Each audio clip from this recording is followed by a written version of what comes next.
Berdeng ginto kung tawagin ng spirulina na gamot sa ilang sakit at isa rin daw mabisang survival food. Narito ang aking special report.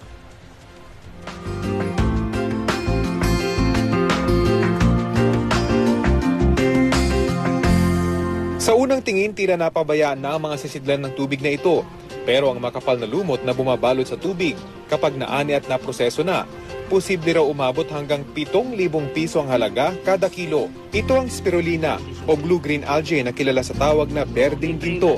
So galing pa po ng Switzerland itong spirulina na ito? Nagsimula ako sa maliit na bote, dinala ko sa Pilipinas. Parang bacteria yan. It doubles every day. Mabisang survival food din daw ang spirulina dahil mataas ang taglay nitong protina, carbohydrates at iba pang bitamina. 1 gramo lang ng spirulina, katumbas niya 1 kilong pagkain na organic, na gulay. Madali siyang i-transport.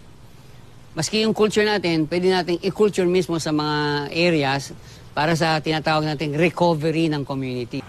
Ang mga simpleng organismo gaya ng spirulina, madalas di natin napapansin. Pero ang mga maliliit na organismong ito, kahigante palang pakinabang kung alam natin silang anihin.